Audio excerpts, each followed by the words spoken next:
Hello, everybody. I'm Richard Sher, and it's time to square off.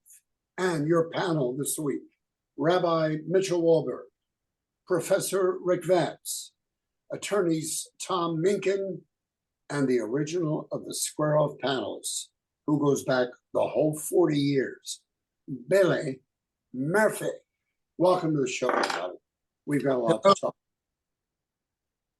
A crowd estimated at 300,000, many from Baltimore and across Maryland, came to the nation's capital this past Tuesday to join Americans' March for Israel. They came to condemn rising anti-Semitism and to demand the release of as many as 250 hostages who were taken October 7th during Hamas's surprise attack on the state of Israel. Let's kick things off with the distinguished Rabbi Mitchell Wohlberg. Mitchell. I don't know if people realize how the people of Israel feel that they are facing an existential threat. This month, over 200,000 citizens of Israel, not soldiers, applied for a license to have a gun. Everyone there feels threatened. And here in the United States, I went to the Capitol Center to watch wrestling this week with my grandchildren, and I took off my yarmulke. I never take off my yarmulke, but somehow the mood of the country doesn't make me feel comfortable. And you did that because you were afraid that somebody might I didn't want to withdraw attention. Richard, we're living in a country where people are tearing down posters of 3-year-old children who are being held hostage. Right. Then they're capable of doing anything. All right, Tom Minkin, jump in here, please. Well, it's of course a horrible situation, and sadly, it's brought every anti-Semite in the country out of the closet, apparently, to the point where you're talking a situation where the rabbi is absolutely doing the right thing, I'm sorry to say, because you never know at this point who is going to sort of surprise you in a negative way. So, it's yours to pity, as they say. All right, let's hear from Rick and then Billy. Rick Vatz. Well, first of all, I have an article in the Baltimore Post-Examiner on the March for Israel. I hope people look at it. And I think that the march was very significant. It had tens and tens of thousands of people, and it served in contradistinction to the ugly kinds of marches we've had across the country. And I'll get into later what I've seen on colleges and campuses throughout the country.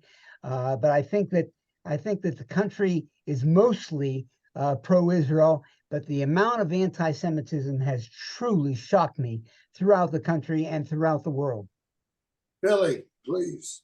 I've been warning everybody that anti-Semitism for a very long time, that anti-Semitism is rising in every segment of American society. And it's been going on consistently at 30% anti-Semitism, according to the surveys conducted by Jewish organizations, and they do them yearly or bi-yearly. And we've seen a rise over 30 in the level of anti-Semitism that exists in America today. And that's because of Donald Trump. Now, what's going on in the world is that we are seeing a tremendous rise in worldwide anti-Semitism. It isn't just people in America coming out of the closet. People all over the world are coming out of the closet. And that terrifies me because that takes us closer and closer to the extinction of Israel and to World War III. If we're not careful in the foreign policy department, this thing can spread like a wildfire, California wildfire.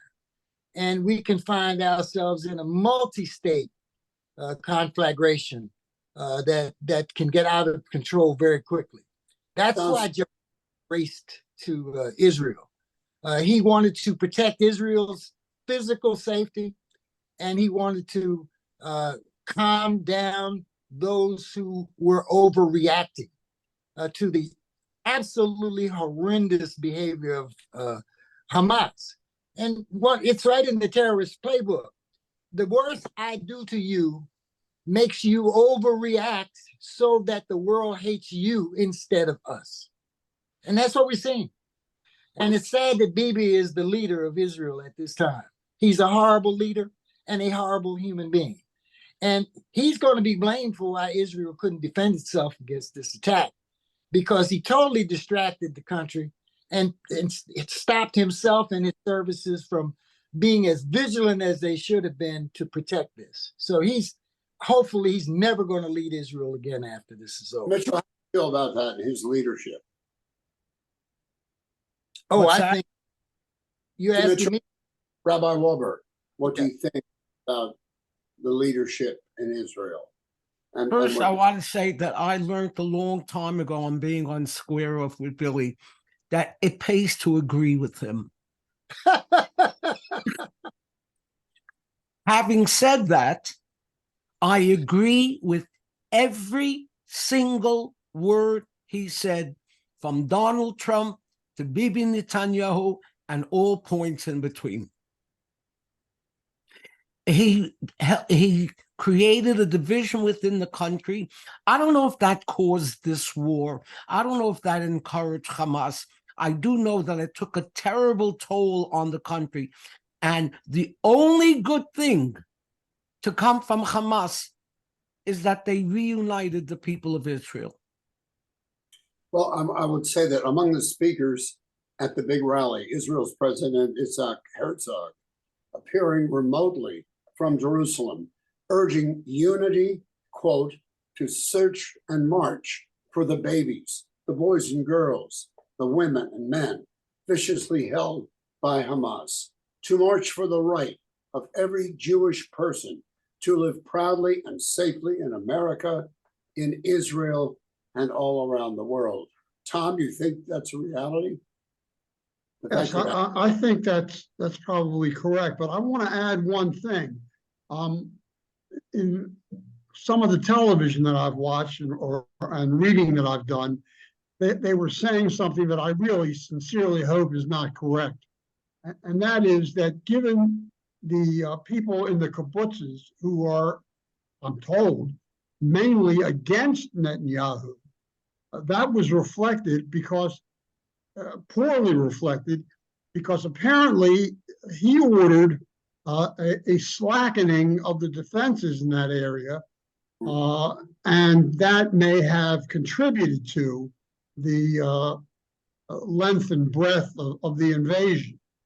Rick, you're raising your hand, Rick. Yeah, just a couple things. Number one, at the March for Israel, the holding of hands of Chuck Schumer, Joni Ernst, who parenthetically is an extraordinary speaker that most people don't know anything about, the Speaker of the House, Mike Johnson, and the Democratic leader, Hakeem Jeffries. At the end, they're all holding hands. It was a moving moment. It was a wonderful. And by the way, that march was completely civil. There were no arrests. There were no demonstrations within, and the contrast with the ugly demonstrations across the country. And let me just say something about the ugly demonstrations at colleges and universities, which has been the single thing that has left me so completely disheartened. They had, and this is not true, I want to say it by the way, of Towson, where they only had 2 minor marches of about 20, 30 people. But at New York University, they chanted, Hitler was right, gas the Jews. And the New York University president, Linda Mills, said Jewish students are alarmist. She said they're doing this all out of proportion. She should be fired. And at Cooper Union, a private college in New York, students were sheltered in the library, and Palestinian demonstrators banged on the windows and shouting anti-Jewish chants.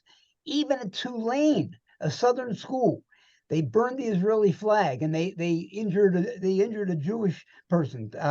At Cornell, there were messages to kill Jews, and the FBI was contacted.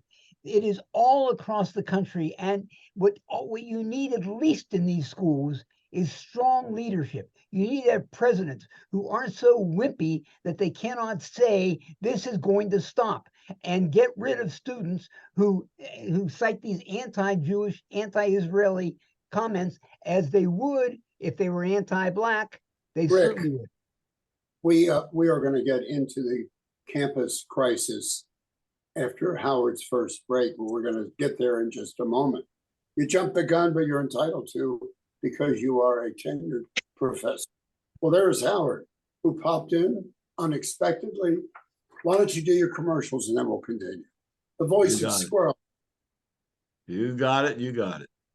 Go ahead. For fine dining, special occasions, or just watching sports in their sports bars, Pappas should be your #1 choice.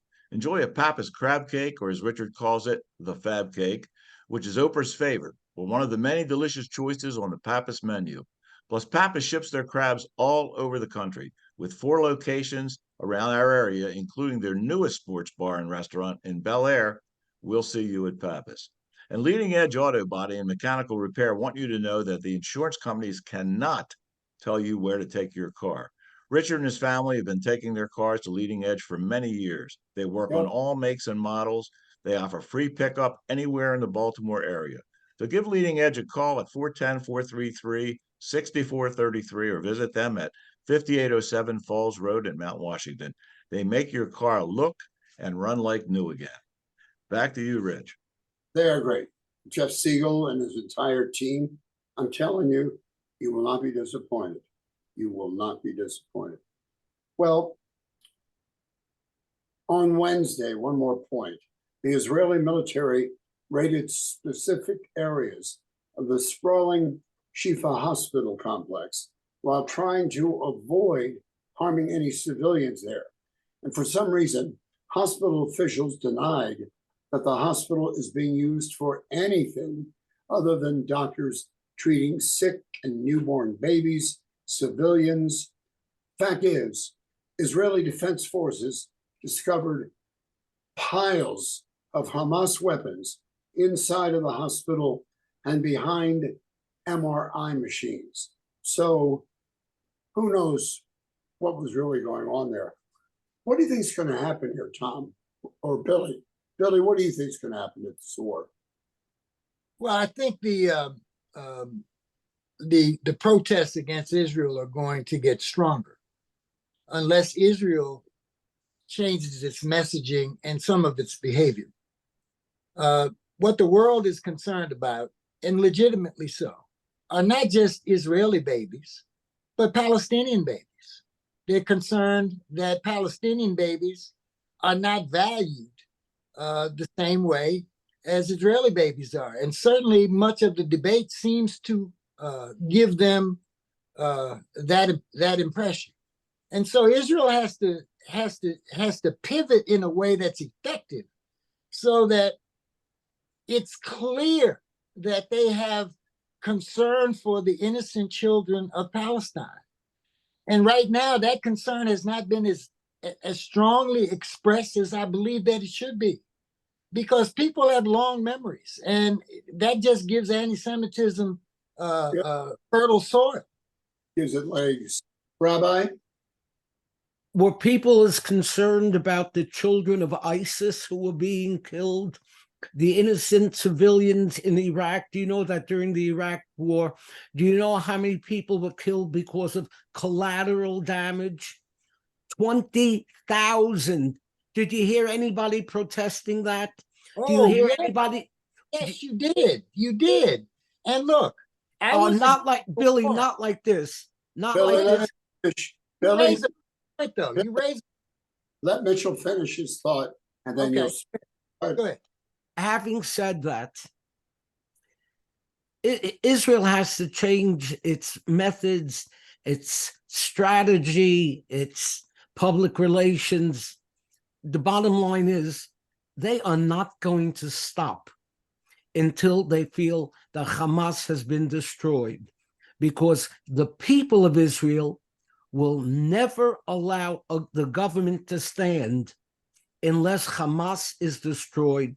They will feel internally threatened and cannot live with the situation of having Hamas down below and Hezbollah above and feeling that they have to kiss up to the world opinion.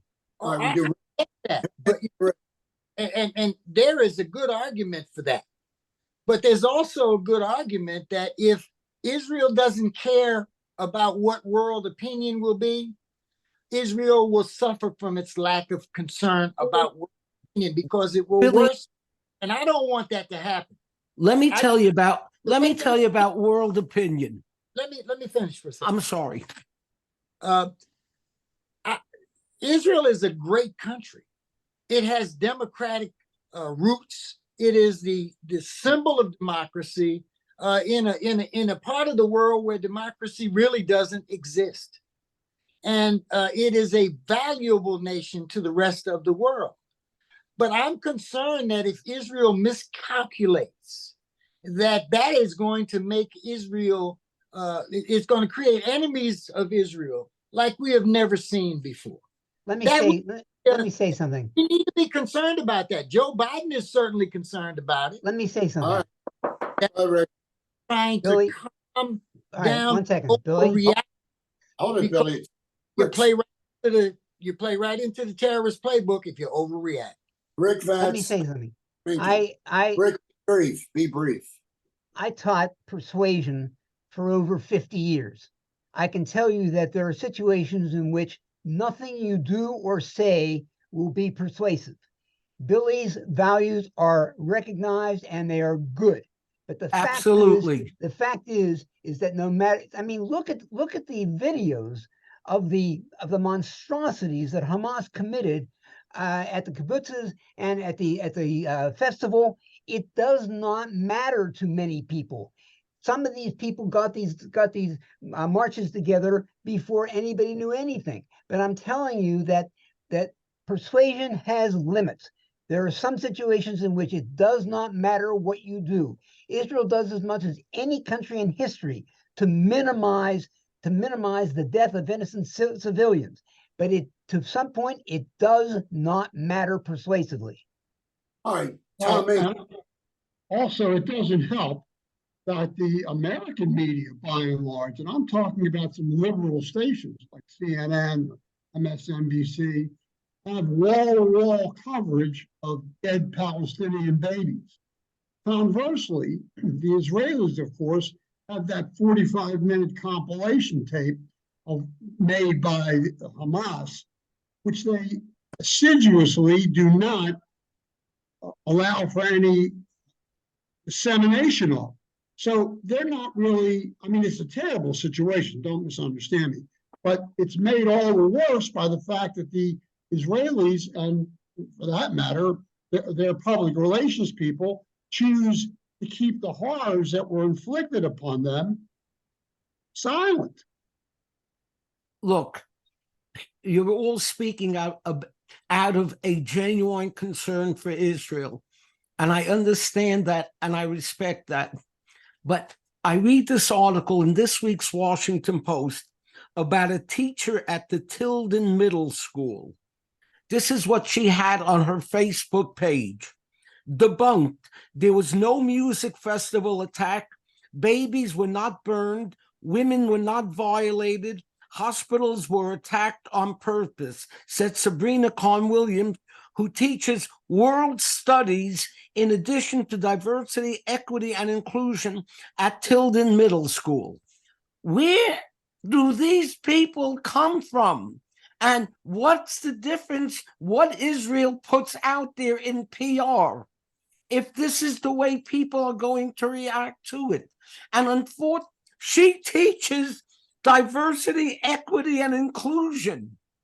Again, there are limits to persuasion. If your audience is hell-bent on a particular interpretation of events, nothing you do will change that perception. That doesn't mean that Israel doesn't have to be sensitive to what Billy is saying. And that Exactly.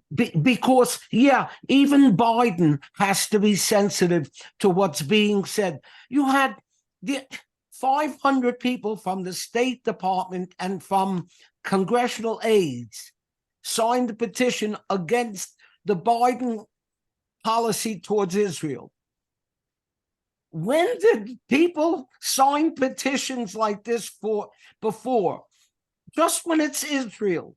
Having said that, Biden has to be aware of that and insensitive to it, and can just go so far when you have a whole world turning against you. Having said that, God bless President Biden.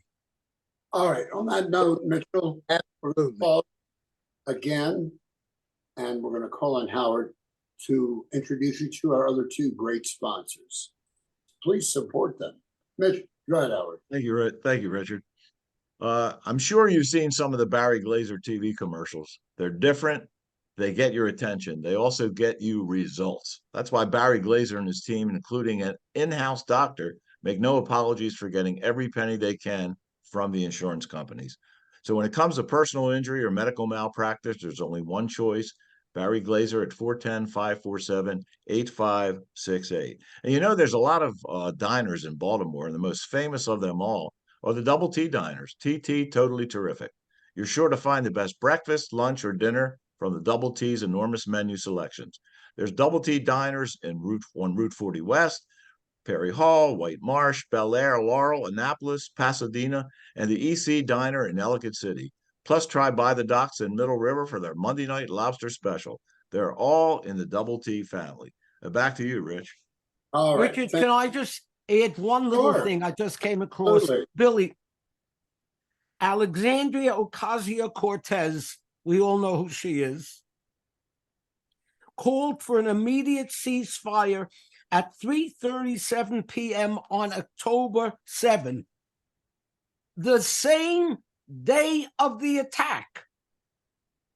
She had already called for a ceasefire.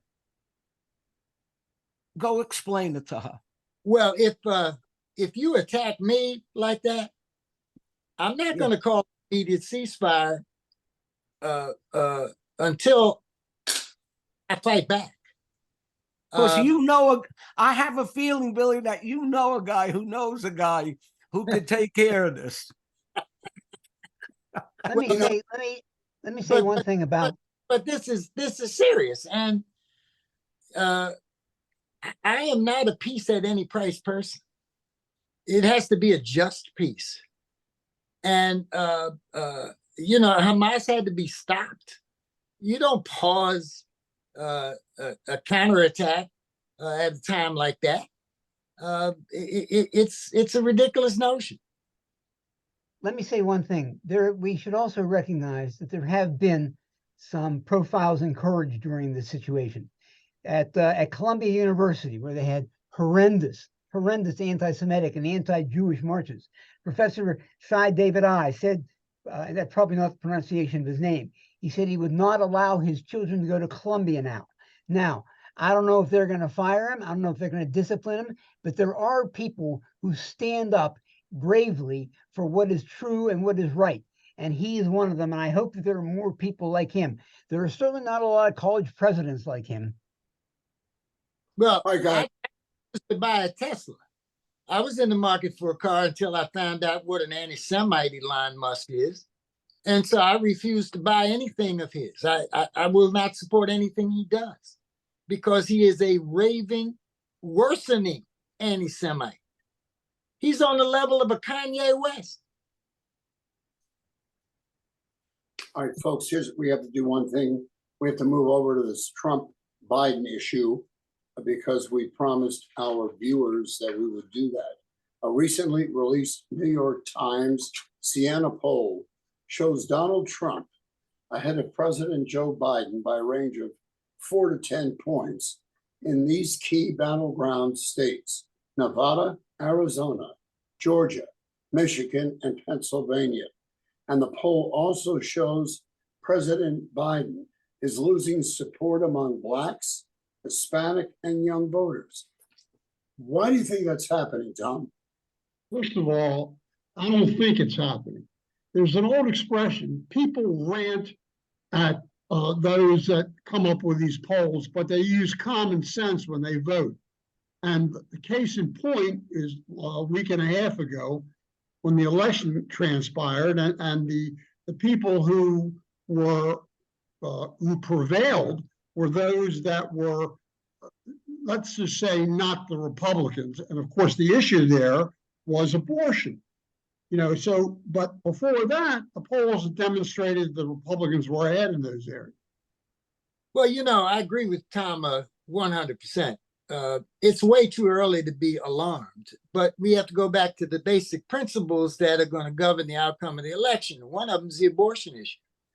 And women are not going to vote for Donald Trump. I'm sorry. They're just not going to do it. They are not stupid.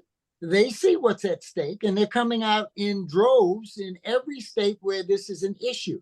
And it's not an issue that's going to disappear, because women are not going to be satisfied until we reverse Roe versus the latest opinion that reversed Roe versus Wade. And number two, it's a binary choice. By the time we get to the election, it's going to be Trump versus Biden.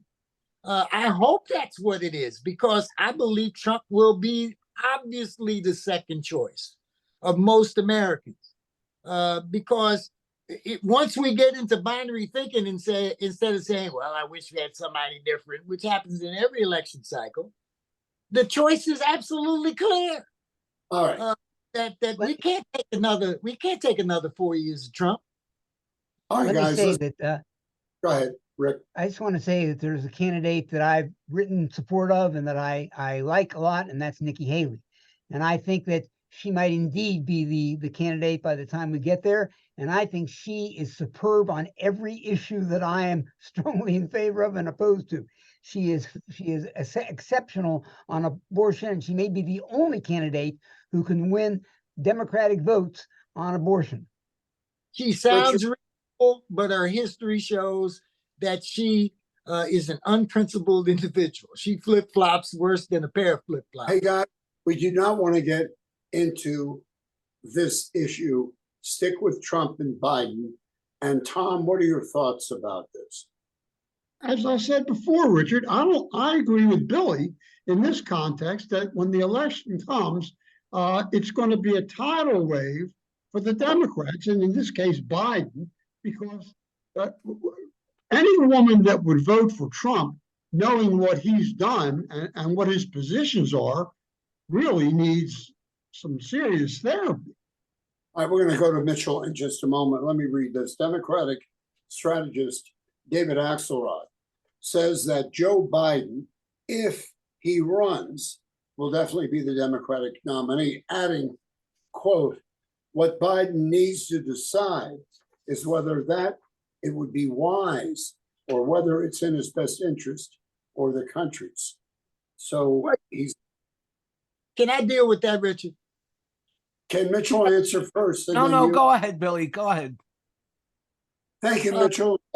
David Axelrod should not have said anything like that. He knows not to erode support for the probable nominee, Joe Biden. And it's a case of him thinking out loud instead of keeping those particular thoughts to himself. I was shocked and amazed that someone as politically sophisticated as David Axelrod would undermine Joe Biden like that. Well, maybe the reason he's doing it is he genuinely thinks that he's not healthy enough, that he's not wise enough, that he's not going to be a good president, and that electorally he may not be elected. I think that you sometimes have to look at these politicians in the sense of why do they do things? Sometimes because they do things just simply for themselves. Sometimes they do things because they think it's right or wrong. Trump would be let me just say one thing about Trump. He would be a horrible president for one particular reason. He thinks that all the successes he had as a president 4 years ago and back could be repeated in today's world. And the people he intimidated then are not now going to be intimidated by him. And to go into the presidency thinking that you have the same cachet that you had 4 years ago is dangerous and leads to miscalculation. I think he'd be horrible. Tom Minkin, your turn. Well, what's at work here is the Ruth Bader Ginsburg principle. which is to say that, the woman was very ill, and despite all the entreaties from well-meaning people, she refused to step down. What happened? The answer is, of course, sadly, she passed away, and we now have Amy Coney Barrett. And that's what a lot of people are thinking about, and I don't think they're correct. I mean, my Lord, the President of the United States has the best medical treatment available to him. And if he were really that fragile, I think his medical advisors would tell him that. I think he knows what he's doing. And as Billy indicated, I mean, and for that matter, Dr. Vatz, the reality of it is the alternative is unthinkable. Unthinkable. Unthinkable. And by the way, when Donald Trump tells you what he's going to do, you better believe it. And he is warning America that he is going to be a fascist president. He is going to strip the people from power, the people who could prosecute him if he's a criminal while in office. He's going to strip all of the social networks that we have. He's going to strip voting rights even further. He's going to encourage gerrymandering. He's going to do a whole bunch of stuff. And he's going to be revengeful in the sense that he is going to use the government to extinguish his enemies, which he now calls, using a Hitlerian term, vermin. My God. Speaking of Hitler, I want you to know, I despise Donald Trump. But what really concerns me is how millions upon millions of Americans can be supporting him. Yep. It's like the queers for Hamas. Go ahead, queers, see what life is under Hamas, and yet it doesn't stop them. And yet it doesn't stop people from supporting Trump. For the first time, I understand how Hitler came to power. I'm not saying Trump is Hitler, but seeing how the masses can buy into a person who is so obviously a threat, it defies belief. Well, it's an And that's my greatest concern, not Trump, his supporters. The simple answer to your incredulity is the question, how are you today as compared to 4 years ago? People, I'm saying why I don't support Trump. I support, as I say, Nikki Haley, but I'm telling you why people do support Trump. They simply ask the question, are you better off today than you were 4 years ago? Ironically, the answer is yes, they are. Yes. I am. I mean, we have Fuller. Richard, are you better off? Yes. Am I better? Of No, course. Richard. Am I better off? Well, I'm retired, so I can't say I'm better off. No, but I'm the same. But the entire country, economically, the border situation. Oh my God, the border situation. I mean, you have to ask Joe Biden, is he thinking at all about what's going on in the country? I mean, I don't support Trump again, but Hold it. We are out of time. I do want to say that one thing that we all agree on, it's amazing, that Square Off is now in its 40th year. We were on 13, we were on channel 2, we were on CW Baltimore, and now we have 3 times more viewers online than we did on television. And that's because we have you out there. And we thank you so much. And Tom Minkin, thank you for today. Billy, always a pleasure. Rick Vatz, thanks for all your research. And Rabbi Wohlberg, thank you for your comments. Ladies You and haven't gentlemen, made it to Al Jazeera yet. no, I haven't. But we'll do that. We'll do that next week. Happy Thanksgiving coming up on Thursday, and we hope you and yours are safe. See you next time when once again, folks, we square off. Bye-bye.